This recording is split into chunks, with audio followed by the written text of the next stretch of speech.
Muy buenas tardes con todos.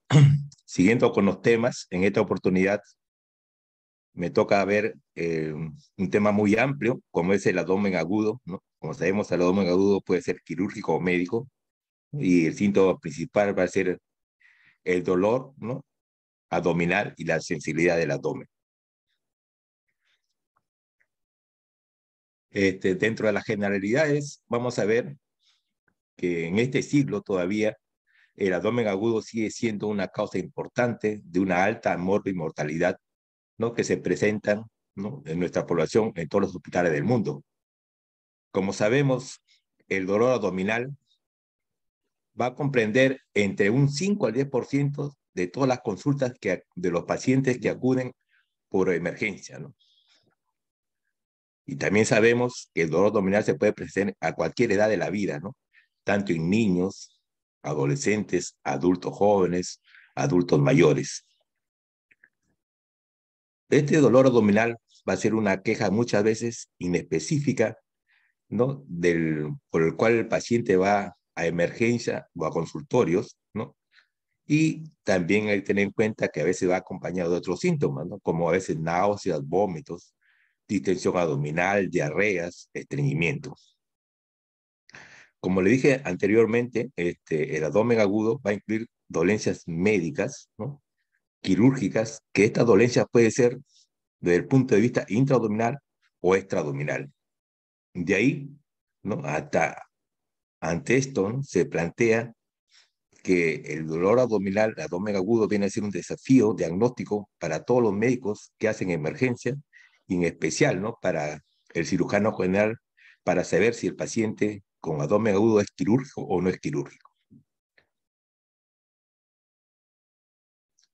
Otra de las cosas que tenemos que tener en cuenta, que hay que saber diferenciar, ¿no? De ahí que es importante diferenciar el concepto de un abdomen agudo de un cuadro de dolor abdominal.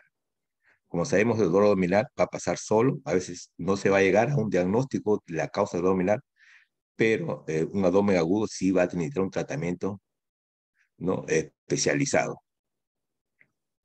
Cuando el paciente viene con un dolor abdominal agudo, siempre hay que hacer una buena interpretación de todos los signos y signos que van a originar este dolor abdominal.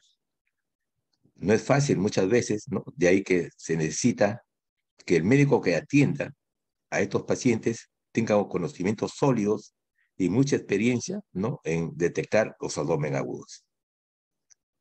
De ahí que cuando el paciente viene con un dolor abdominal, ¿no? A emergencia, siempre va a meritar que se le realice una buena historia clínica y una adecuada exploración física. Teniendo una buena anamnesis y una exploración física, vamos a tener ya una precisión diagnóstica que nos va a orientar a un posible, ¿no? Diagnóstico en los pacientes que vienen con dolor abdominal.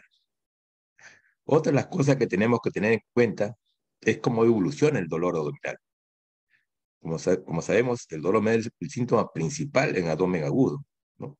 De ahí que este es un dato importante, y por eso muchas veces los médicos en emergencia evitan, ¿no?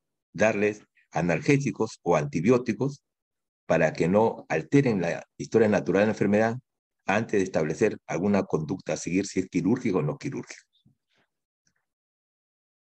Como le digo, el dolor abdominal se puede presentar en niños. A veces el abdomen agudo de un niño es mucho más difícil porque el niño no da o no refiere la sintomatología, no puede expresar fácilmente la evolución del dolor, ¿no? En adultos mayores, por decir, en ancianos también es difícil porque a veces el dolor no se manifiesta, ¿no? Floridamente, ¿no? A veces el paciente no hace ni leucocitosis, no hace ni fiebre, ¿no? Porque son pacientes inmunodeprimidos muchas veces.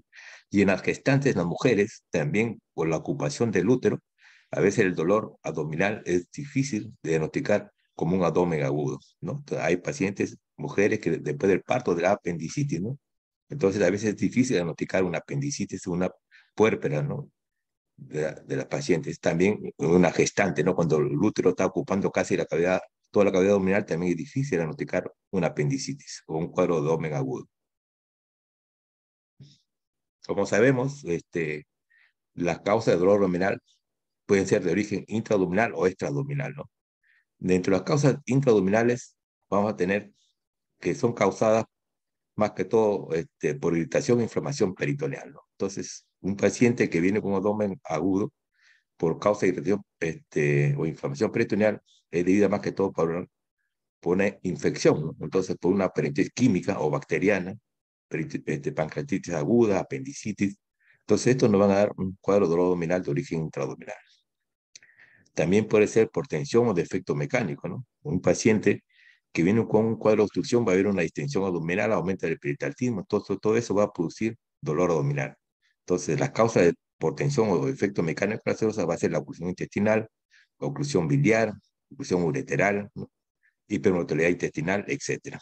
Y también nos puede dar dolor abdominal por isquemia, ¿no? Que hay en las vísceras, ¿no? Como vemos en las anginas, infarto intestinal, infarto esplénico, la torsión de la vesícula biliar, torsión de quiste de ovario, torsión de testículo, necrosis por tumor, etcétera, ¿no? Entonces, esas son las causas que nos van a producir dolor abdominal, ¿no? Pero de origen intraabdominal. Mientras que las causas extraabdominales de dolor abdominal van a ser más que todo, o se van por causas torácicas, neurogénicas, metabólicas, ¿no? A veces tenemos que ser a nivel de la pelvis o diversos, ¿no? Como vemos acá, ¿no? A veces una neumonía basal, derecha o izquierda, puede dar dolor abdominal, ¿no? También nos da una ruptura del esófago, ¿no? Neurogénicas como la radiculitis irritable dorsal, la epilexia abdominal, metabólica, ¿no? Nos puede dar un dolor abdominal, ¿no? Como la uremia, la diabetes sacarina, alergias, ¿no? Como alergias por hipersensibilidad alimentaria, neurogénicos por lesión de raíces. Aquí tenemos el tallo dorsal, el herpes zóster, ¿no? Que antes de aparecer las ampollas da dolor abdominal cuando son a nivel del abdomen, la aparición de estos herpes, ¿no? Y ya Bacus clasifica el dolor abdominal en tres grupos, ¿no?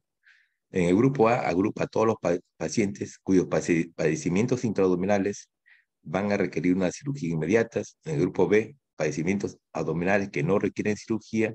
Y en el grupo C, padecimientos extraabdominales que simulan un abdomen agudo, ¿no?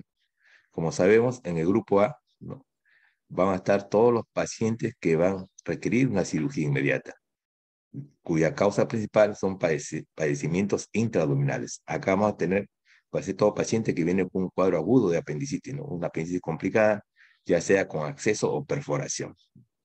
O paciente que viene también con un cuadro obstructivo, ¿no? Una obstrucción intestinal, pero ya con problemas de circulación, hay una estrangulación, ¿no? Una obstrucción intestinal por estrangulación, también va a necesitar tratamientos de cirugía inmediata, ¿no? Hay los pacientes que vienen con perforación de víscera hueca, en las colecitis agudas complicadas, con piocolecisto, enfisema en los diabéticos, en los diabetes, como sabemos, tienen problemas de circulación y muchas veces la vesícula se va a necrosar y se va a perforar y va a dar una peritonitis biliar. Entonces, son pacientes que van a necesitar cirugía de inmediata. Y igualmente, un paciente que viene a veces con pancreatitis aguda grave, ¿no? Con una páncreas necrohemorrágico, entonces va a tener que ser operado. Mientras que en el grupo B vamos a tener pacientes cuyos padecimientos abdominales no van a requerir cirugía, ¿no? Entonces, si el paciente viene con una gastritis, por decirlo, o una úlcera péptica no complicada, entonces no va a necesitar cirugía, va a ser un tratamiento médico. De igual manera, pacientes con hepatitis o gastroenteritis, etcétera, ¿no? Entonces, pacientes cuya causa no va a requerir un tratamiento de cirugía, ¿no? Y en el grupo C son las pacientes que tienen la causa va a ser extraabdominal y van a simular un abdomen agudo. Como sabemos, uno de los que simulan un infarto, abdomen agudo es el infarto agudo de miocardio, ¿no? Cuando un infarto de la pared posterior del corazón, entonces el paciente va a tener un dolor en el epigastrio, ¿no? Entonces, la peritonitis aguda, la neumonía, como digo, en los niños, se ve con más frecuencia en la hernia basal derecha, que puede semejar a una apendicitis. En este cuadro vemos, ¿no? Cuando el dolor abdominal, como le digo, puede ser un abdomen agudo quirúrgico o un agudo médico, ¿no?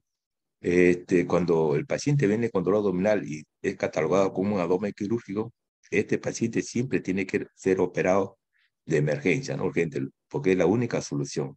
A veces hay duda diagnóstica y el paciente no se opera como debe ser de urgencia, entonces esto va a aumentar, ¿no? Que el paciente se complique o haga complicaciones graves y lo puede llevar a la muerte, ¿no? A veces el paciente viene con peritonitis que no se diagnostica a tiempo y dejan pasar el tiempo, va a una sepsis, ¿no? A un shock septic y se puede morir. Mientras si el paciente es catalogado como un abdomen agudo médico, normalmente estos pacientes solamente van a necesitar tratamiento médico, que va a ser la solución del problema. Pero a veces hay duda diagnóstica y se ha visto pacientes que han sido operados hasta por una infección de vías urinarias, como apendicitis, ¿no? Entonces son operaciones innecesarias. De ahí que el cirujano tiene que actuar rápidamente y llegar a un diagnóstico efectivo si el abdomen agudo es quirúrgico o médico. Entonces, ¿cómo podemos definir un abdomen agudo quirúrgico? ¿No? Como sabemos, el abdomen agudo quirúrgico va a ser, o se va a caracterizar como un síndrome, ¿no? Que va a estar caracterizado por dolor abdominal de instalación aguda, porque el paciente, antes de que aparezca dolor, va a estar completamente sano, sin ninguna molestia. Con duración en casos mayor a 6 horas, algunos dicen 48 horas, que puede llegar hasta 6 días, que esto va a ser progresivo y potencialmente mortal. Esto va a producir alteraciones locales, ¿no? Primero a nivel de peritoneo y luego sistémicas, que todo va a depender de acuerdo a la causa, ¿no? Que produce el abdomen agudo quirúrgico y su etiología y su etapa evolutiva. Por lo tanto, todo abdomen agudo quirúrgico va a requerir un diagnóstico rápido y preciso para tratamiento quirúrgico de emergencia. Entonces, así podemos ver, ¿no? O definir un abdomen agudo quirúrgico. Pero para diagnosticar a un abdomen agudo quirúrgico tenemos que saber también el dolor abdominal, ¿no? Todos los tipos de dolor relacionados con el abdomen agudo. Como sabemos, hay 3 tipos de dolor, ¿no? El dolor visceral, el dolor somático y el dolor referido, ¿no? Como vemos, en el dolor visceral, normalmente, este dolor se va a originar en las paredes de los órganos huecos, ¿no? De los intestinos, tanto delgados como gruesos, o en las cápsulas de los órganos sólidos, ¿no? Entonces, como sabemos, en los intestinos van a doler cuando hay una distensión de su pared, cuando hay una hipermotilidad de la contractibilidad, o también, ¿no? Cuando hay isquemia, necrosis o infección, ¿no? Mientras que el dolor en los órganos sólidos es debido a la distensión de su cápsula, ¿no? Así tenemos que el hígado, cuando se extiende la cápsula de Gleason, va a haber dolor. Como sabemos, el dolor visceral siempre va a ser un dolor sordo, mal localizado, que normalmente se siente en la línea media, ¿no? Este va a ser de tipo cólico y a veces urente, ¿no? Entonces, el dolor, su localización abdominal es según su origen embrionario del órgano enfermo. Así tenemos si los órganos que derivan del intestino anterior, como son el hígado, el esófago, el estómago, parte proximal del duodeno, el dolor va a ser en la región epigástrica. Mientras que los que derivan del intestino medio, ¿no? Como son el duodeno distal, el intestino delgado y tercio proximal del colon, se va a estar localizada en la región periumbilical. Mientras que en la región suprahepática o hipogástrica va a estar localizado los que derivan del intestino posterior, como son el colon distal, el sigmoides y los órganos como el útero en las mujeres.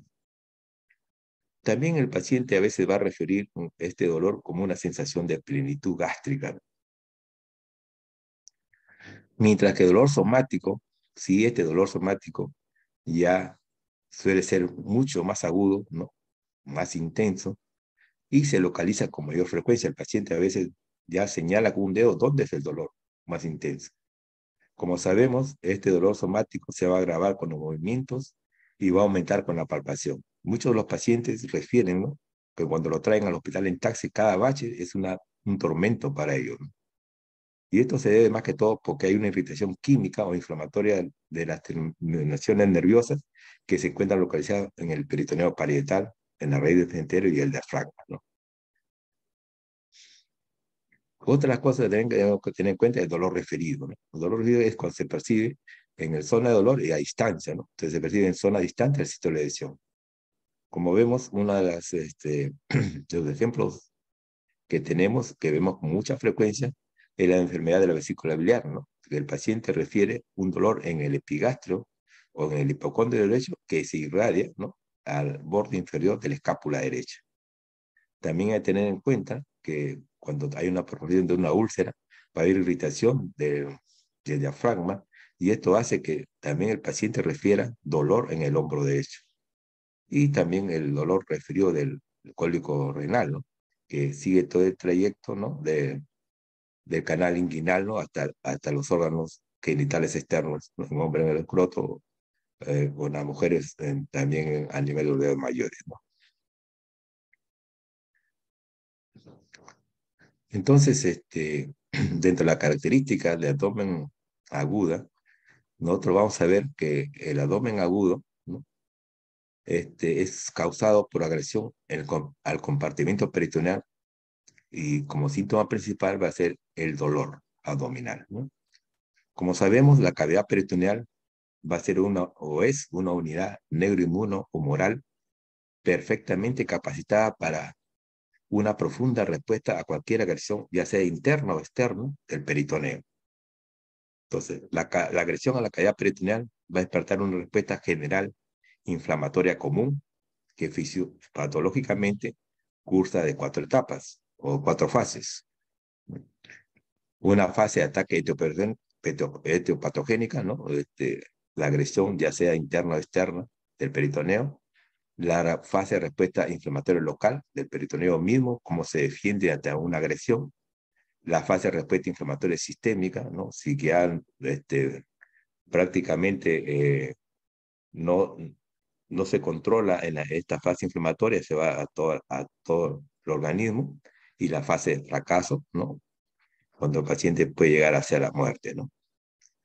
Como vemos en este esquema, ¿no?, en la fase de ataque, pues, el peritoneo puede ser, ¿no?, atacado o comprometido mediante un abdomen agudo peritonítico, como vemos acá en la peritonitis, ya sea por apendicitis, etcétera, ¿no?, en abdomen agudo traumático, ya sea por un trauma abdominal cerrado o abierto, o cuando el paciente tiene un abdomen agudo obstructivo, ¿no?, de una víscera hueca, ¿no? Entonces hay una distensión de asas, ¿no? Entonces también es un ataque al peritoneo, o un abdomen agudo vascular que vemos con mayor frecuencia en ancianos con las trombosis mesentéricas, ¿no?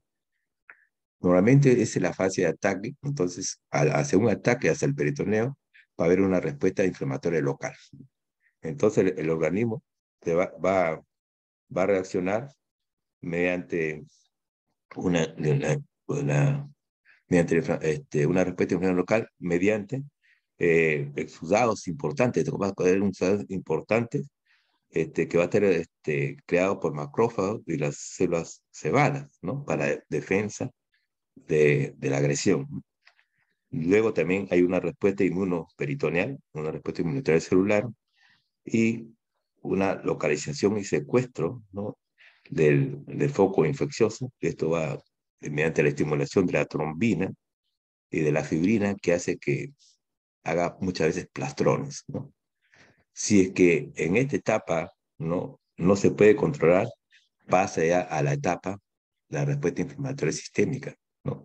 Acá ya puede ir, la infección puede ir a llevarnos a una sepsis, a un síndrome de respuesta inflamatoria sistémica, ¿no? Y como vemos también, a veces puede haber una hipertensión intraabdominal, más que todo cuando hay mucho exudado, se llena de mucho líquido la cavidad, las asas intestinales se distienden, se vuelven edematosas, entonces va a aumentar la presión, ¿no?, intraabdominal, que normalmente no es mayor de 7, puede pasar 12 hasta 20.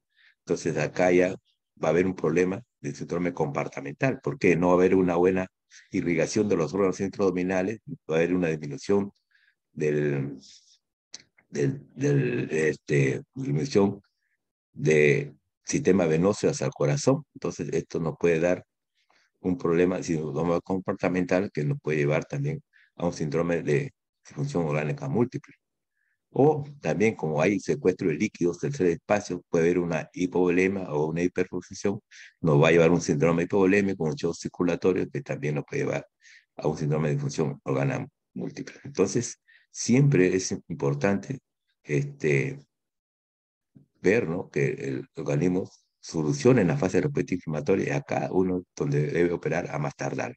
No esperar que haya la fase inflamatoria sistémica o, o que nos lleve a la fase de fracaso. Klitzmann cataloga el abdomen agudo en 5 tipos: el inflamatorio, el obstructivo, el perforativo, ¿no? El hemorrágico, el vascular, oclusivo, ¿no? Como vemos, en el inflamatorio, de entre las patologías más frecuentes que nos producen abdomen agudo, vamos a tener a la cabeza la apendicitis aguda, ¿no? La apendicitis aguda, como sabemos, el abdomen es la operación o la apendicectomía, la operación que se realiza con mayor frecuencia en todos los hospitales del mundo en las emergencias, ¿no? Porque es la principal causa de abdomen agudo de emergencia. Pueden tener la colecistitis, la diverticulitis, pancreatitis. En la cuestión obstructiva, tenemos la obstrucción más que todo por vías de herencia que vemos en los pacientes posoperados, ¿no? Pacientes que tienen como antecedente anterior de una operación, la primera causa de obstrucción intestinal va a ser vías de herencia. Pero también vemos en pacientes por sí delante los volvos, los parásitos, los besoar, ¿no? Besoar en pacientes psiquiátricos, también vemos eso. Y las hernias, ¿no? Las hernias es la segunda causa de obstrucción intestinal, ¿no? En la población. Dentro de los perforativos, antes veíamos con mayor frecuencia la úlcera gástrica o duodenal, que ahora se ve con menos frecuencia ya de que aparecieron las bombas de protones, la emisión de bombas de protones ya se ve con menos frecuencia, pero también hay que tener presente, ¿no? El abdomen agudo, ¿no? Perforativo, ¿no? Neoplasias, ¿no? Perforadas también puede ser. Hemorrágico, una de las principales causas de abdomen agudo hemorrágico son los embarazos ectópicos rotos, ¿no?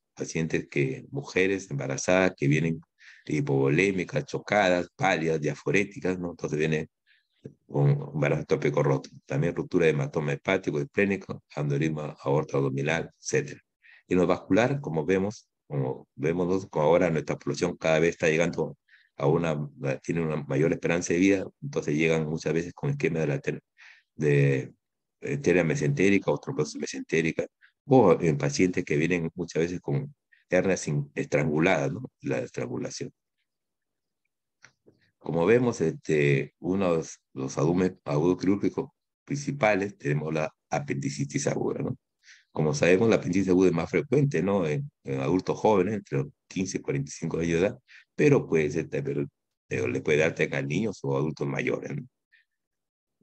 La colecistitis aguda mayormente se opera poco por emergencia, mayormente se opera como cirugía programada una vez que se inscribe el cuadro, pero hay que tener en cuenta que en algunos hospitales se operan en los 3 primeros días de iniciado el cuadro agudo, ¿no? La colecitis aguda, la diverticulitis aguda de colon, ¿no? Como sabemos, la diverticulitis aguda de colon, muchos, no va a decir solamente el tratamiento médico, son pocos los que se operan. Diverticulitis de Meckel, que también es una patología que se mezcla con una apendicitis, que también se opera, ¿no? Acceso hepático y acceso del psoas, ¿no? En lo obstructivo, como le digo, la principal causa de obstrucción intestinal son pacientes posoperados, ¿no? Que han tenido una cirugía previa y son debidas a las vías adherencias postquirúrgicas, ¿no? Esa es la principal causa, ¿no? De obstrucción intestinal. Otra de las cosas que vemos también como segundo causa de obstrucción, las hernias encarceradas. Muchas veces cuando uno no hace un buen examen a los pacientes, de todo el abdomen, por eso cuando uno haga el examen de abdomen tiene que ver todo, también los agujeros naturales, ¿no? La región inguinal, porque a veces tienen hernias encarceradas a nivel de una hernia crural, ¿no? Entonces hay un pellizcamiento, hernia de Richard, un pellizcamiento, entonces no se da cuenta y está con una obstrucción, pero por una hernia encarcerada. Neoplasia maligna gastrointestinal, invaginación intestinal, la institución, vemos más que todo el niño, el bolo intestinal, que más frecuente es el bolo de sigmoide, de ahí sigue el bolo de ciego, de ahí el transverso. El hilio biliar también es otra de las patologías de una obstrucción intestinal intermedia, ¿no? Debido a un cálculo que migra de la vesícula, ¿no? Hacia duodeno y se enclava en la válvula ileocecal de hilio biliar. La estenosis hipertrófica de píloro, que vemos en el lactante, no que llora, vomita, llora, entonces tiene una hipertrofia, una estenosis hipertrófica de píloro, ¿no? Entonces hace una mioectomía nada más.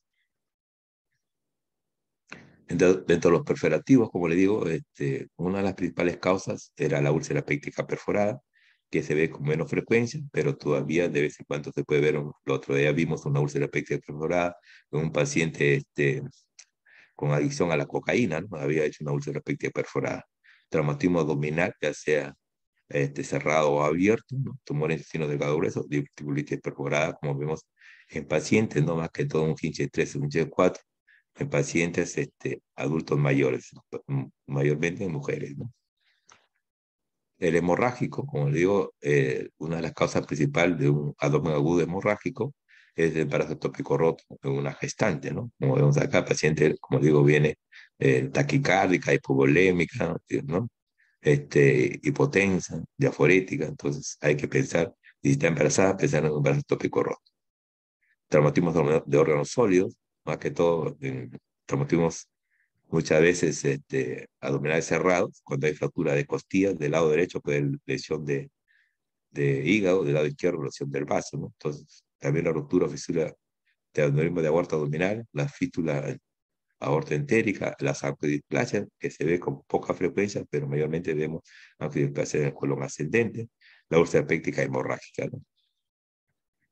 Y en lo que respecta al abdomen agudo vascular oclusivo, como le digo, se ve con mayor frecuencia en pacientes que son cardiópatas que fibrilan, ¿no? Entonces la trombosis la mesentérica, pacientes no mayores de edad adulta mayor, colitis isquémica, torsión de ovario, también puede ser en las mujeres, ¿no? Que tienen quiste de ovario mayor de 4 centímetros de diámetro, se puede ver una torsión o una bulbulación del ovario, y en las cernas estranguladas, como digo, ¿no? Acá vemos una torsión de ovario, acá vemos una isquemia mesentérica, ¿no? Por embolia. Bueno, de acuerdo a la localización, vamos a ver algunas cosas más frecuencia del abdomen agudo. Si tenemos el hipocondrio derecho, vamos a ver lo que es la vía biliar, ¿no? La vesícula, la colecititis, el cuadro obstructivo, ¿no? Al fosa ilíaca derecha, la apendicitis a la cabeza, ¿no? Hay que ver si es problema de sexo femenino a causa ginecológica, ¿no? Ruptura de folículo ovario con síndrome de Mitchell-Dennis, que dice, ¿no? Una ovulación dolorosa, ¿no? Luego también puede haber también una enfermedad pélvica inflamatoria, ¿no? Como vemos, cuando el abdomen agudo es de etiología inflamatoria, va a tener un dolor somático, ¿no? Entonces no va a haber un dolor visceral, ¿no? Como dolor visceral vamos a ver en los cuadros obstructivos, ¿no? O el clavo a veces de isquemia, ¿no? Entonces, pero no, cuando es inflamatoria, va a haber un problema de dolor somático, ¿no? Más que todo lo que son las peritonitis, ¿no? Más que todo por irritación del peritoneo. Acá vamos a ver un dolor continuo, está bien localizado porque el paciente lo va a identificar dónde está localizado el dolor, y que este dolor va a aumentar cuando el paciente hace movimientos o incremento de la presión abdominal, ¿no? Si uno al paciente lo hace toser o lo hace pujar, entonces va a haber aumento del dolor abdominal. Normalmente el paciente, cuando uno lo evalúa, a veces si está en camilla, está quietecito o dobla las rodillas y la pelvis hacia el pecho, ¿no? Para, para que sienta menos dolor. Cuando afecta a todo el peritoneo parietal anterior, se va a producir una contractura muscular refleja, lo que llamamos muchas veces abdomen en tabla, ¿no? De toda la pared abdominal. Una contracción involuntaria del paciente y uno toca y le hace algunas maniobras para ver si se relaja y no se relaja. Es una contractura muscular abdominal, ¿no? Involuntaria, entonces lo que llamamos abdomen en tabla. Dentro de las causas de irritación peritoneal, vamos a ser que la irritación peritoneal puede ser debido al contenido gastrointestinal, intestinal o biliar, ¿no? Y esto más que todo cuando hay una perforación, ¿no? De una víscera hueca, ¿no? Entonces acá el dolor, el paciente va a referir como un dolor intenso, a veces dice que como empuñalada, que posteriormente, como conforme avanza, ¿no? Va a haber una contractura abdominal difusa, lo que llamamos abdomen de tabla, ¿no? También puede ser causado el dolor por la pus o el contenido colónico, ¿no? Cuando es por pus o contenido colónico, la contractura abdominal va a ser menos intensa, pero sí, acá en los pacientes va a haber un compromiso del estado general, va a haber un porción infeccioso, entonces va a haber un riesgo de shock séptico, ¿no? Entonces, vamos a ver a los pacientes que tienen gangrena o porción de apéndice, una diverticulitis, una tumoración de colon, ¿no? Entonces, acá sí, estos van a tener un riesgo de una sepsis, ¿no? Un shock séptico. Mientras que cuando hay salida de sangre o orina hacia la cavidad peritoneal, va a haber una irritación peritoneal, pero esta irritación peritoneal va a ser de menor intensidad, ¿no? Este, Normalmente el paciente refiere dolor, ¿no?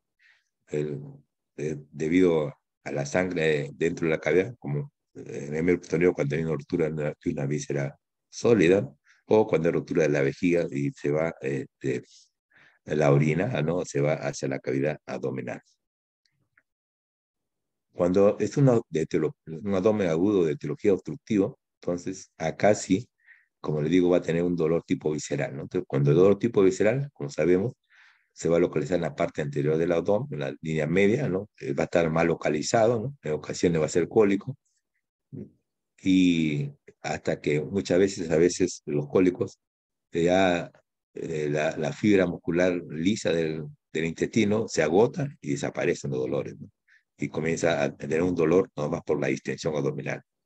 Como sabemos, estos pacientes que tienen dolor visceral, el dolor no va a incrementar con los movimientos, ¿no? Ni con la presión que uno puede aumentar o de la manera de Valsalva en el abdomen, ¿no?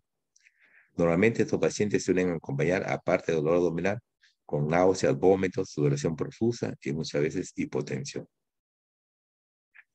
Son causas de dolor abdominal o abdomen agudo por oclusión mecánica.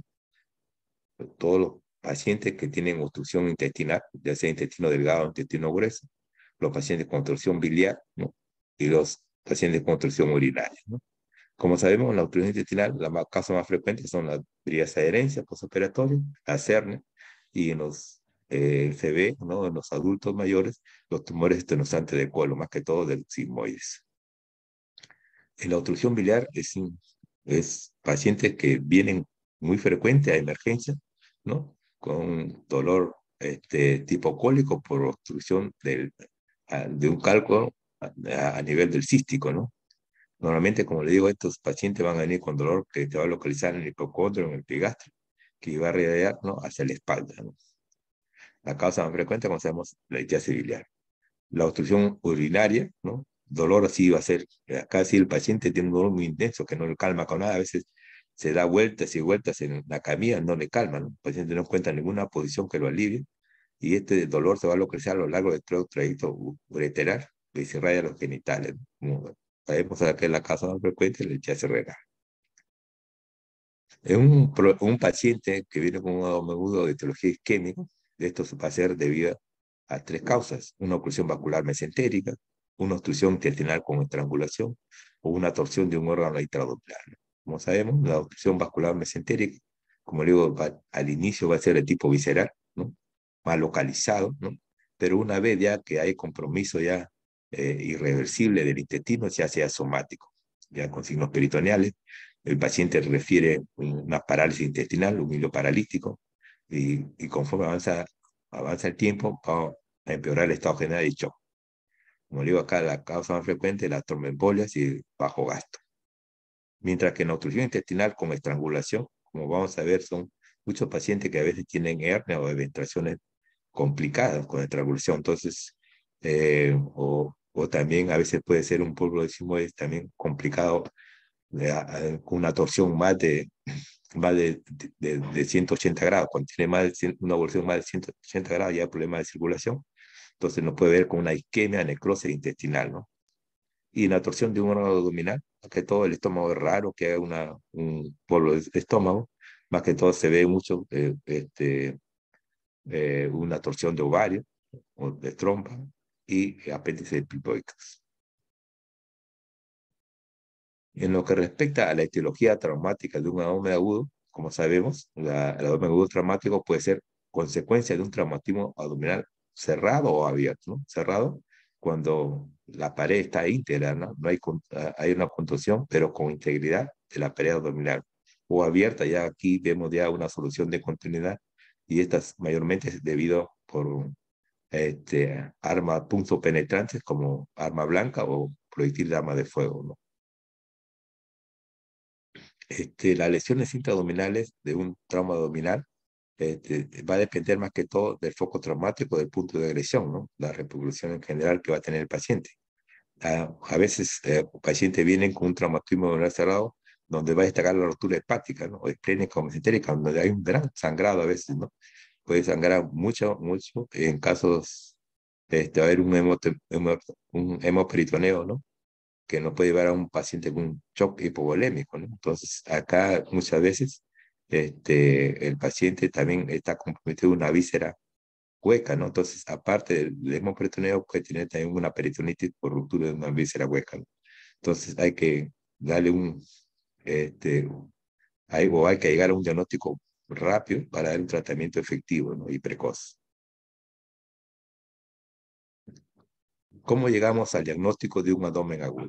¿No? Como sabemos, el diagnóstico de abdomen agudo hoy en día se sigue basando, en primer lugar, con una buena historia clínica. Entonces, tenemos que hacer una detallada anamnesis seguida de una exploración clínica completa del paciente, ¿no? Esa es ver todo, un examen general y después, más que todo, ¿no? Centrarse bien en el abdomen, ¿no?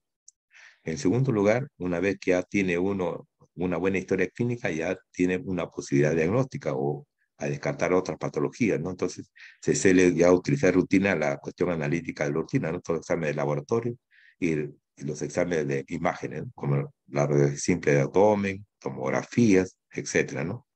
Normalmente, siempre para confirmar el diagnóstico se usa muchas veces, ¿no? La ecografía, que es un examen, ¿no? Que se puede hacer fácilmente, no irradia, y la tomografía computarizada, ¿no? Que sí tiene irradiación ionizante, tiene más de 15, 20 veces más que una radiografía simple de abdomen o de tórax, ¿no? A veces hay que tener en cuenta que a pesar de todos estos exámenes que podemos realizar, como el examen de laboratorio o examen de imágenes, no podemos llegar a un diagnóstico, ¿no? Entonces, a veces tenemos que hacer una laparoscopía o una laparotomía exploradora diagnóstica, ¿no?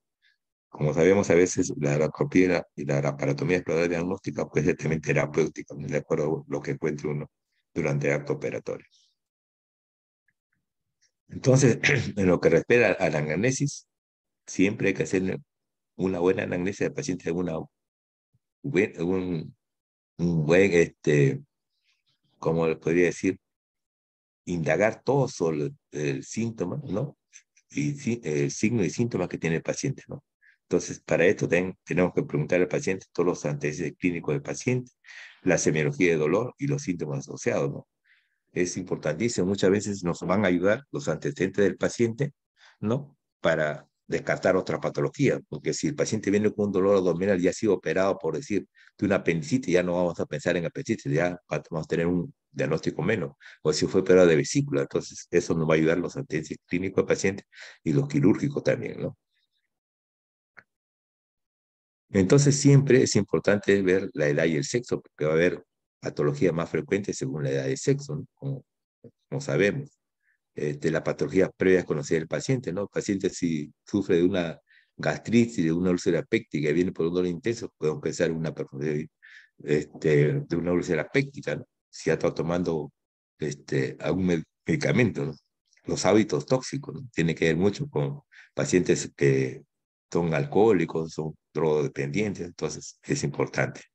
Las intervenciones quirúrgicas previas también de que se operó, como le digo, ¿no? Muchos de los pacientes que han sido operados, una de las causas principales que vienen por abdomen agudo son obstrucción por vías de adherencia, ¿no? En caso de mujeres siempre es importante la información en relación de su historial estético y ginecológico, ¿no? De que ha sido operado, o sufre de alguna otra enfermedad ginecológica, ¿no? El consumo de fármacos, ¿no? Hay muchos pacientes que consumen, por decir, para artritis, corticoides, entonces eso va a enmascarar muchas veces los cuadros o va a haber perforaciones de úlceras, ¿no? O también pacientes que toman anticoagulantes, ¿no? Es importante, el paciente puede tener por un hematoma de los rectos, ¿no? Por consumo de anticoagulantes. Los antecedentes familiares, historias de viajes recientes también es importante. Como sabemos, el dolor tenemos que evaluarlo bien, hay que hacer una buena semiología del dolor. Como sabemos, el dolor es síntoma fundamental o síntoma guía que nos va a llevar a un cuadro de abdomen agudo. Entonces ahí tenemos que ver la forma de comienzo. Es diferente que el dolor empiece de menos a más o empiece de un momento a otro intenso, ¿no? Entonces, esto cuando empieza intenso no hay ni que saber la gravedad del proceso que lo origina, ¿no? Por si el paciente viene un dolor intenso de un momento a otro, bueno, puede ser una perfusión de una úlcera péptica, entonces va a ser mucho más grave que un paciente de una apendicitis que empieza poquito a poquito. La localización del dolor, donde está localizado, también va a constituir una ayuda, más que todo para el diagnóstico, donde está localizado. Si está en el hipocondrio derecho, vos pensar que es un problema de hígado y vías biliares. Si está en la fosa izquierda, y si es paciente dañoso, puede ser una diverticulitis y así por el estilo, ¿no? La intensidad, como digo, no es fiable porque es muy subjetivo, pero de todas maneras nos ayuda a catalogar si es de grave o no es grave, ¿no? El carácter del dolor, ¿no? Si es continuo o intermitente, ¿no? Como sabemos, continuo en pacientes con dolor somático, ¿no? Como una peritonitis, y intermitente en dolores viscerales, como son en cólicos, ¿no? Cólicos, obstrucciones, ¿no? La irradiación también es importante para aportar información útil para el diagnóstico, ¿no? Si el paciente viene con un dolor, ¿no? En el pulmón derecho que irradia la borde de escape derecha con ingesta de grasa, yo pues, tranquilamente puedo hacer el diagnóstico de una colicitis, ¿no? Factores que modifican, ¿no? El dolor también. Si yo tengo una gastritis, voy a ingerir alimentos, me va a pasar, pero si tengo una obstrucción, voy a ingerir alimentos, va a aumentar, ¿no? La posición, los vómitos y las deposiciones también nos ayudan, ¿no? Muchas veces a ver el diagnóstico, ¿no? Entonces, acá, según la cronología de instauración del dolor, podemos ver cuando es súbita, rápida o gradual, ¿no? Cuando es súbita, el dolor se instala en segundos, ¿no? Como le digo, cuando es súbita, va a ser el cuadro más severo, ¿no? Más aparatoso. Aquí tenemos, por decir, la ruptura del de aorta, la ruptura de esófago, aparición de un surco gástrico, ruptura de embarazo ectópico, ¿no? Infarto agudo de miocardio. Y es rápida, que está en minutos, ¿no? Acá tenemos a pancreatitis, cólico biliar, cólico renal. Y gradual, poco a poco, ¿no? Que instala en horas, ¿no? Son las apendicitis, diverticulitis, obstrucción intestinal, ¿no? Etcétera. Entonces, eso nos va a ayudar también a la cronología de instalación de dolor, a ver si es un cuadro severo o no, también, ¿no? Bueno, acá tenemos la causa más frecuente de dolor según la localización, ¿no? Entonces, en el hipocondrio derecho, acá vemos, ¿no? Cuáles son las causas más frecuentes de dolor. Como de acuerdo, tenemos todo lo que es hígado y vía biliar, ¿no? Y en facilidad que derecha, la apéndice, en las mujeres, las endometriosis, embarazos ectópicos, y así por el estilo, ¿no? Como le digo, el dolor abdominal es uno de los síntomas y el principal síntoma de un abdomen agudo, pero también a veces puede estar asociados a otros síntomas, ¿no? Como la anorexia, ¿no? La anorexia normalmente es un síntoma en específico, pero nosotros lo vemos con mayor frecuencia que asocian a abdomen agudo, ¿no? Un paciente que viene con una apendicitis aguda complicada o una apendicitis aguda, el paciente va a decir que no tiene apetito, ¿no? Entonces se asocia en algo la anorexia, ¿no? Las náuseas y vómitos también son inespecíficos, su tecnología de contenido nos puede orientar más que todo hacia el diagnóstico, ¿no? Si yo tengo náuseas y vómitos fecaloideo, puedo empezar una obstrucción intestinal baja, ¿no? Tránsito intestinal, estreñimiento, CL, que es el proyecto del síndrome de obstrucción intestinal, ¿no? O a veces también pacientes dicen, no hago deposición hace varios días, ¿no? Entonces puede ser una obstrucción intestinal baja también. La fiebre es importante analizar su intensidad y cronología de aparición. Siempre un cuadro de abdomen agudo, la fiebre va a aparecer después del dolor, ¿no? No puede aparecer antes del dolor. Si ha aparecido antes del dolor, lo más probable es que no sea un cuadro de abdomen agudo, ¿no? Va a ser un cuadro agudo médico, ¿no? En lo que respecta a cuando uno hace el examen, ¿no? Una exploración física al paciente, ¿no? Hay que hacer siempre una exploración física completa y sistematizada, ¿no? Pero hay que tener o prestar atención a la expresión general. Hay que hacer una expresión general, una expresión abdominal, como digo, bien concienzuda, y una expresión rectal y urgental cuando es necesario, ¿no? A la expresión general, uno siempre hay que ver, ¿no? Qué impresión deja el paciente cuando uno lo ve al inicio, ¿no? Es importante la impresión y la presión del estado general y actitud del paciente, ¿no? Si vemos un paciente inquieto con dolor abdominal intenso, que no cede con ninguna postura, hace empezar en un cólico renal. Si es paciente inmóvil, postrado, con las piernas flexionadas hacia el pecho, hace empezar en una peritonitis, ¿no? Si es un paciente inquieto, sudoroso, pálido, es empezar un cuadro de shock séptico, puede ser un hipovolemia o cardiogénico, ¿no? Entonces, eso nos va a ayudar, ¿no? Con el paciente a la primera impresión, ¿no? Otra de las cosas que tenemos que ver, siempre tomar sus signos vitales, ¿no? Es importantísimo ver la frecuencia cardíaca. Normalmente debe quedar por menos de 100, ¿no? La frecuencia respiratoria, ¿no? También debe ser 20, máximo 25, la presión arterial, la temperatura. Esto más que todo nos va a informar del estado hemodinámico y la gravedad del cuadro, por lo cual acude el paciente, ¿no? Otra cosa también hay que ver su estado de hidratación del paciente, ¿no? Hay que hablar del estado de hidratación y la coloración de la piel y mucosas, ¿no?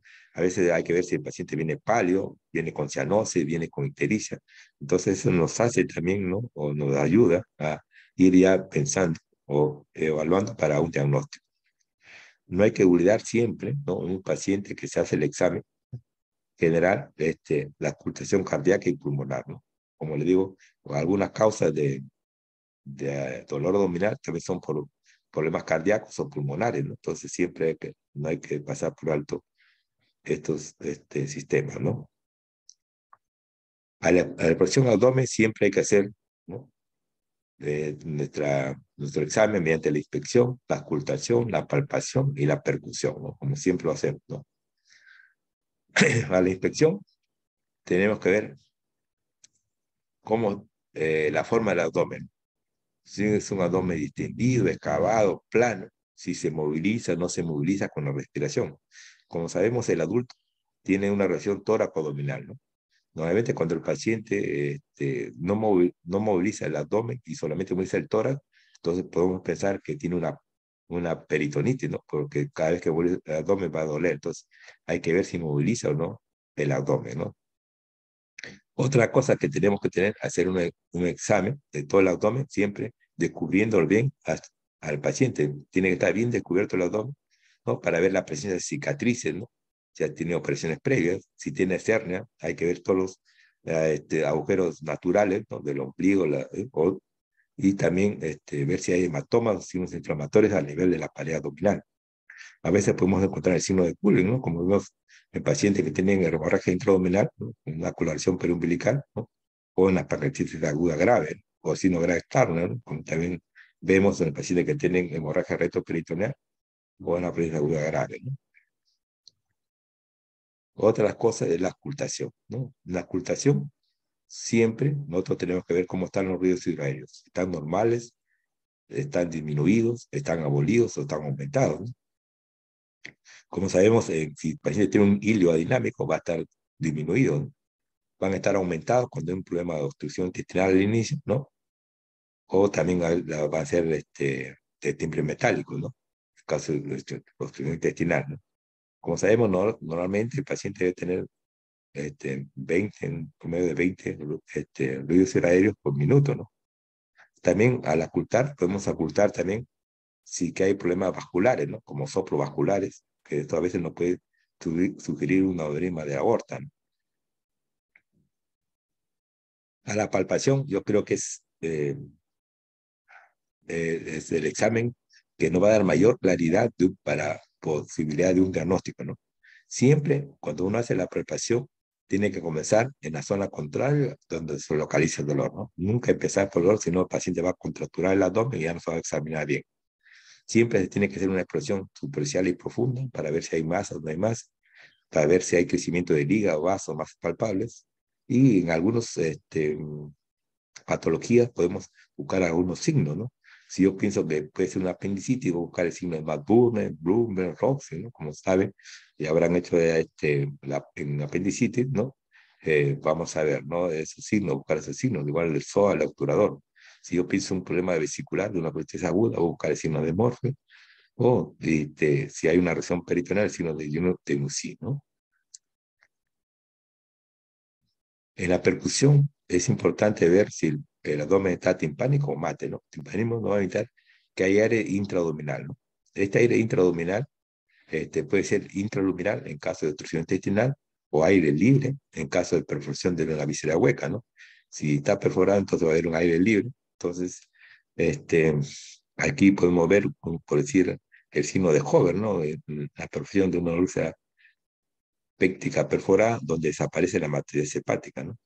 Como la matriz indica existencia de masas o disomegales y la matriz desplazable sugiere ascitis, ¿no? A veces el paciente tiene cirrosis y tiene ascitis, entonces también tenemos que ver eso. Otra de las cosas que tenemos que ver es la exploración rectal y urogenital, ¿no?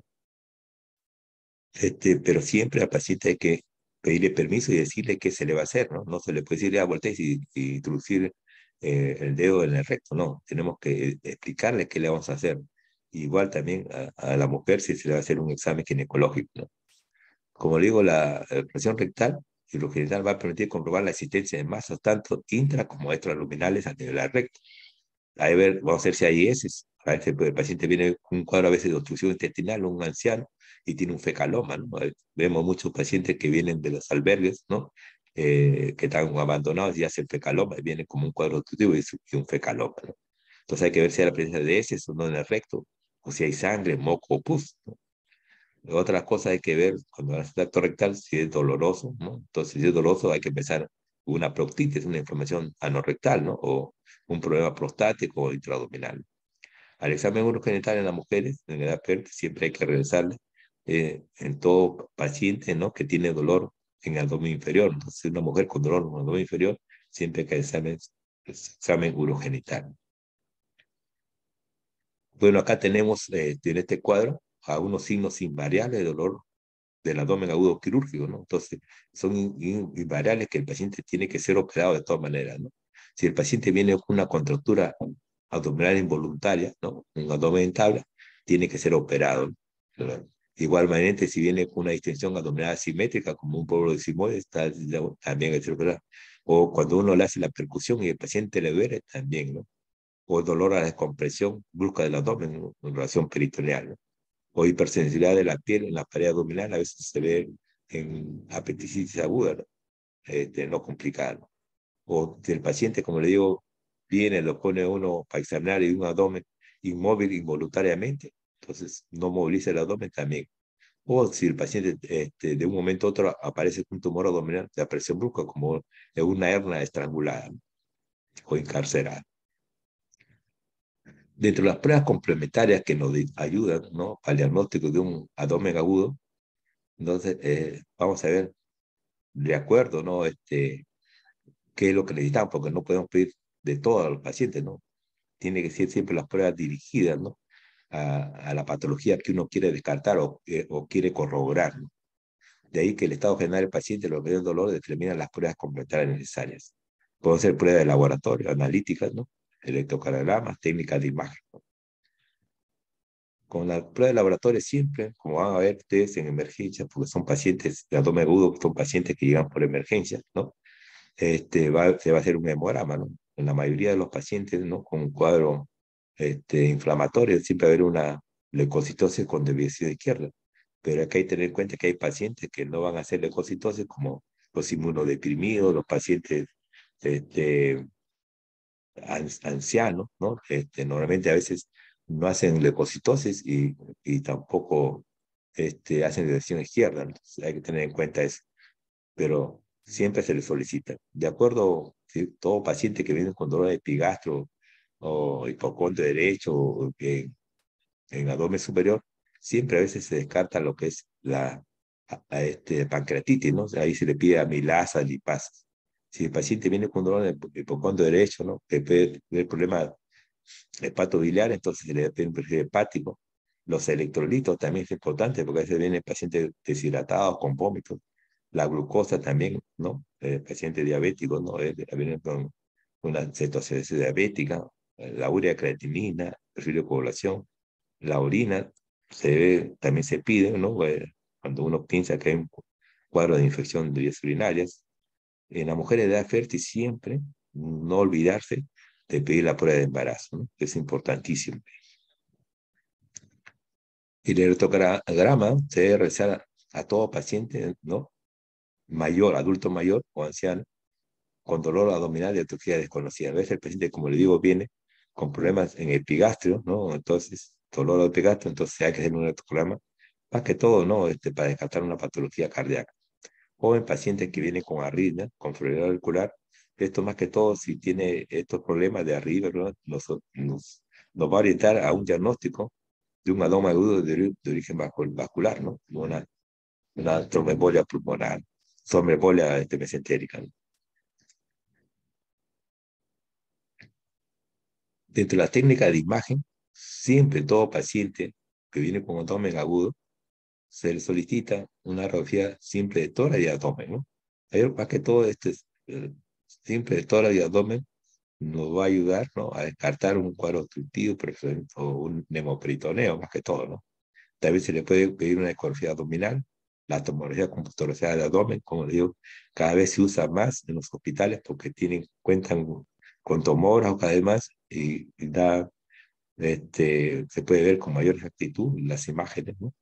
La angiotomografía, esto más que todo está indicado cuando se sospecha de una isquemia mesentérica y nos sirve para confirmar el diagnóstico y valorar las posibilidades terapéuticas, por decir, una trombosis mesentérica. La colangioresonancia, más que todo, tiene un gran valor, ¿no? Para detectar la patología biliar, más que todo de, de colédoco hepático para problemas biliar y cálculos biliares, ¿no? Es importantísimo la colangioresonancia, ¿no? Como sabemos, la ecografía, más que todo abdominal, nos sirve para detectar cálculos en la vesícula, pero la colangioresonancia para ver todas las vías biliares principales y la patología de estas, ¿no? En la radiografía de tórax, como le digo, siempre un paciente se le toma, ¿no? Una radiografía de tórax, ya sea anteroposterior y lateral, y esto nos va a permitir más que todo descartar causa torácica de dolor abdominal, ¿no? Como una neumonía, ¿no? Como digo, una neumonía basal derecha o izquierda, no puede ser la causa o acceso, ¿no? O una derrame pleural, ¿no? De elevación del diafragma. Entonces, sirve para detectar el nemoperitoneo, como vemos acá, ¿no? Acá vemos, ¿no? El diafragma y acá hay un nemoperitoneo. Entonces, quiere decir que hay una perforación de una víscera hueca intraabdominal. En la radiografía de abdomen, nos ayuda a diagnosticar una obstrucción intestinal y la perforación, ¿no? Como vemos acá, hay niveles hidroaéreos en escalera, entonces pensamos que es una obstrucción intestinal por vías de adherencia, lo más frecuente, ¿no? O también nos ayuda a diagnosticar por si un bulbo de sigmoide como la famosa acá grano de café, ¿no? O tubo corrugado, o tubo doblado. Aportes más cerca del nivel hidroaéreo y pared intestinal. Entonces, muchas veces acá vemos en la radiografía ahí, si hay edema o no de pared, ¿no? Los niveles hidroaéreos.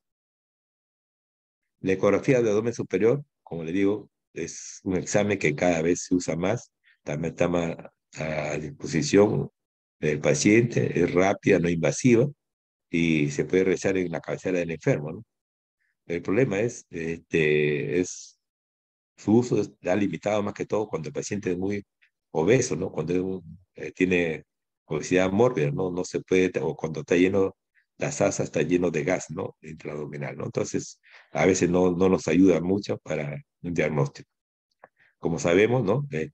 Valora la vesícula biliar y la vía biliar intra y extrahepática, pero como digo, no ve los cálculos en vías biliares principales, ¿no? Es difícil que vea los cálculos biliares, casi no nos sirve ahí, pero también puede ver el hígado, riñones, páncreas, incluso el apéndice fecal, pero siempre y cuando, como le digo, no tenga mucho gas el paciente o no sea muy obeso.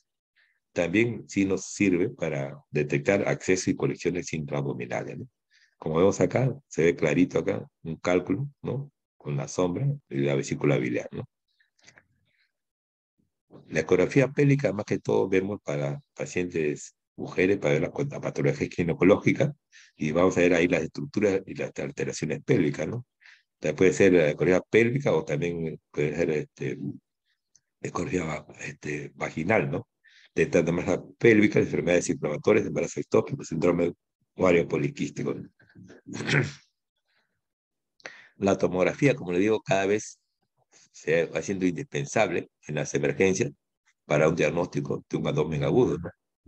Es indispensable en la evaluación de pacientes que clínicamente son de etiología indeterminada, proporciona una visión detallada de toda la anatomía intraabdominal, incrementa el nivel de certeza diagnóstico, muchas veces nos va a ayudar, ¿no? ¿Para qué estrategia vamos a usar como cuestión terapéutica, más que todo, ¿no?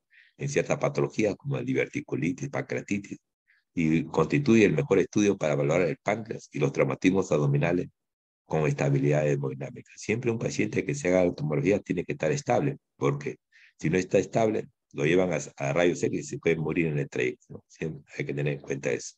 No es como la ecografía, que la ecografía va a donde está el paciente. Acá sí el paciente tiene que ir al tomógrafo y acá sí el paciente tiene que ser siempre estable.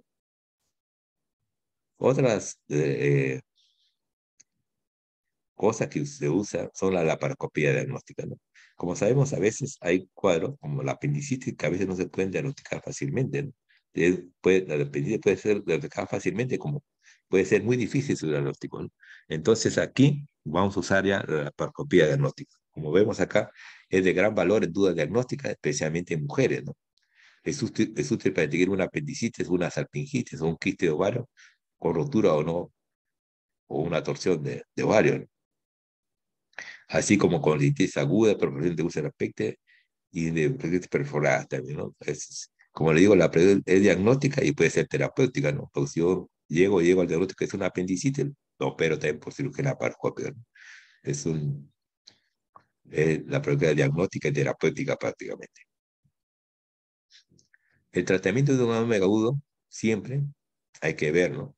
Hay que tratarse diagnóstico diferencial, más que todo entidades que dan tratamiento médico y aquellas que constituyen una enfermedad quirúrgica, ¿no? Entonces, como el abdomen agudo puede ser médico o quirúrgico, hay que ver si es médico o quirúrgico. Si es quirúrgico, entonces el paciente tiene que ser operado de todas maneras. De ahí que el enfermo, ante toda duda, ¿no?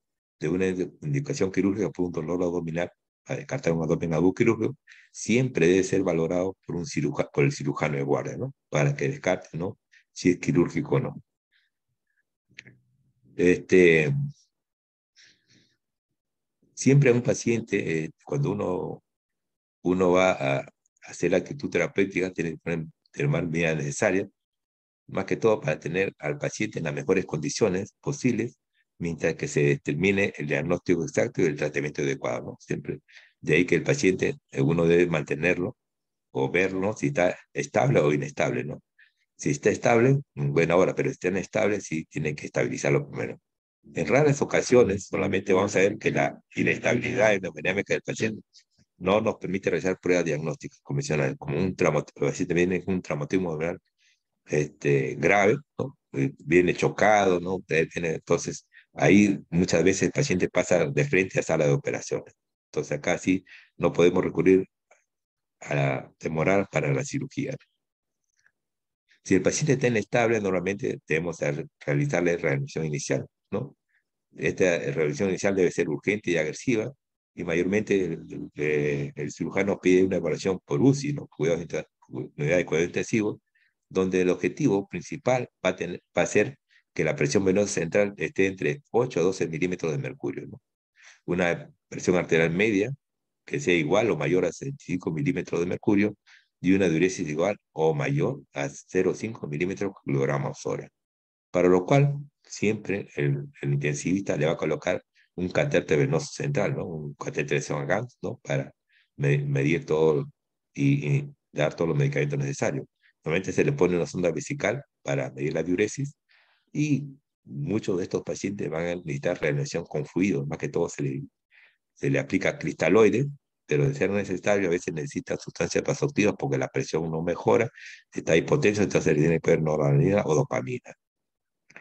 Otra de las cosas que tenemos que tener en cuenta en un paciente que viene y probablemente va a ser operado, hay que ver si la sospecha es infecciosa, hay que dar una antibiótico-terapia empírica intravenosa, ¿no? Si yo pienso que el paciente viene séptico por una peritonitis generalizada, entonces tengo que dar antibiótico de amplio espectro para gérmenes gram positivo y gram negativo. Normalmente las peritonitis son gérmenes gram negativo y anaerobios, ¿no? Entonces hay que se da tratamiento mixto, ¿no? Pero antes de iniciar el tratamiento, normalmente se le hace un hemocultivo. Si el paciente viene estable, entonces hay que tratar de llegar a un diagnóstico y iniciar una terapéutica general. Primero se le pone el paciente en NPO, no se le da nada porque va a ser operado. Se canaliza una buena vía venosa periférica, ¿no? Se administra sueroterapia y reposición electrolítica, se da antibiótico empírica si sospecha de algún proceso infeccioso intraabdominal, ¿no? Se le pone nasogástrica si el paciente está distendido, está con náuseas, vómitos, se sospecha de una obstrucción intestinal. Y si uno quiere medir o monitorizar la diuresis, se le pone una sonda vesical. Entonces acá tenemos la actitud terapéutica, ¿no? Según la prioridad del tratamiento de abdomen agudo, ¿no? Entonces, ¿cuándo va a necesitar un paciente una laparotomía inmediata? Todo paciente que viene en estado emergente con compromiso de vida o función en minutos, ¿no? Es un paciente que viene inestable, lesiones vasculares, entonces el paciente tiene que ser operado inmediatamente con, como le digo, un aneurisma de aorta, un brazo tópico roto, ¿no? O un paciente que viene un tramo abdominal cerrado con lesión de hígado, ¿no? O tiene un hemocritonía importante, entonces tiene que ser operado inmediatamente. Necesita una laparotomía urgente cuando se debe realizar una cirugía en las 2 primeras horas de admisión, ¿no? Entonces, el paciente estable, cuando el diagnóstico quirúrgico establecido, pero como uno va viendo, va empeorando, entonces tiene que ser operado en las 2 primeras horas después de que se interna. Y una laparotomía de la laparotomía temprana en pacientes estables, con cirugía que se puede hacer 24 o 48 horas. Ahí a veces viene el paciente por una obstrucción intestinal, ¿no? Viene deshidratado, pero se hidrata todo, entonces después se opera sin problema, ¿no? Como vemos acá, los criterios de tratamiento quirúrgico siempre van a necesitar cirugía, todo paciente con peritonitis, ya sea localizado o difusa, ¿no? Todo paciente que produce una peritonitis local, como la apendicitis, hernias estrangulares, tienen que ser operados de todas maneras. Una perfusión de una víscera hueca, ¿no? Si un paciente viene con un hemoperitoneo, tiene que ser operado de todas maneras. O una obstrucción intestinal completa, ¿no?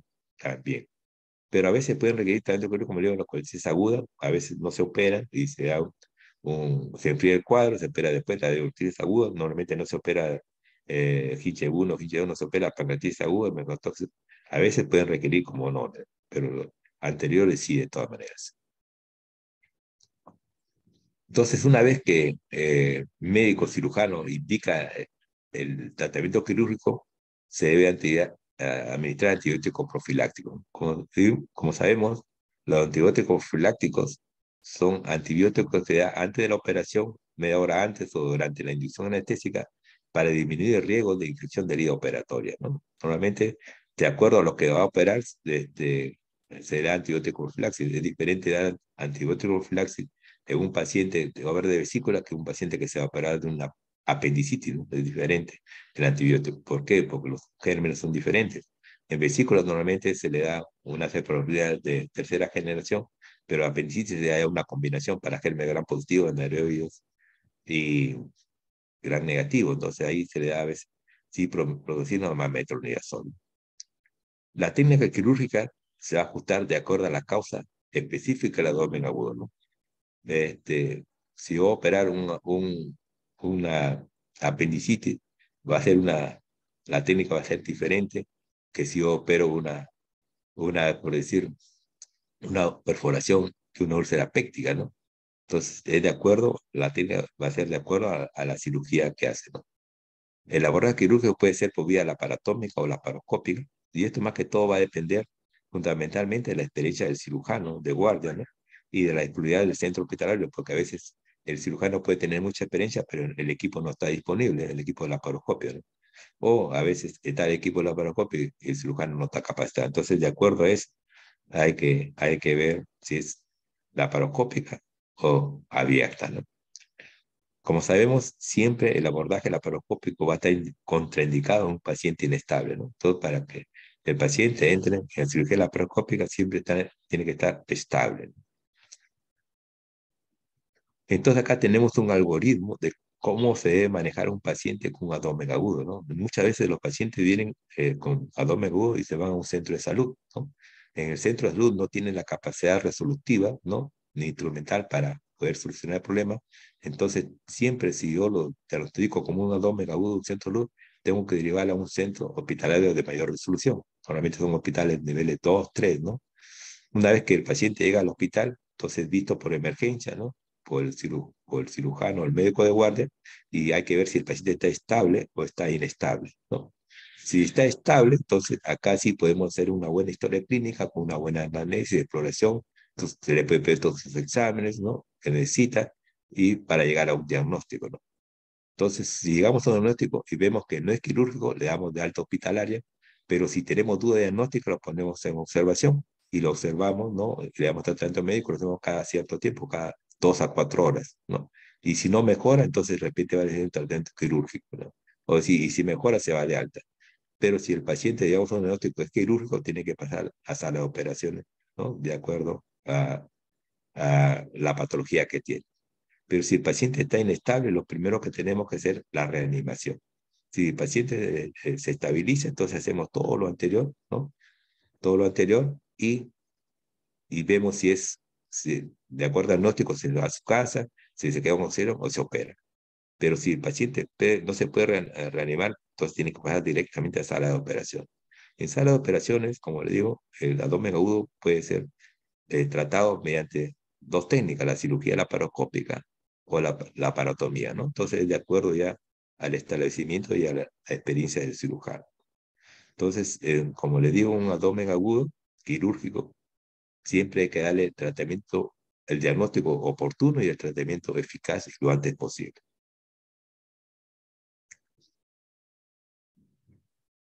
No sé,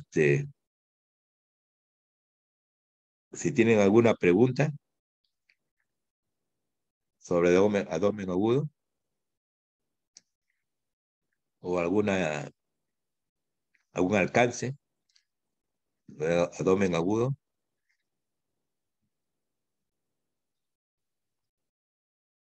Como van a ver el abdomen agudo, ustedes van a ver con mucha frecuencia cuando sean internos, van a ver muchos pacientes que vienen con abdomen agudo, vienen con dolor abdominal. Hay pacientes que vienen con apendicitis y dicen, doctor, yo vine la semana pasada y me dijeron que no era nada y ahora vengo ya complicado, ¿no? Entonces, como digo, nunca hay que descartar en un paciente joven, ¿no? Con dolor abdominal, un abdomen agudo. No sé si tienen alguna pregunta.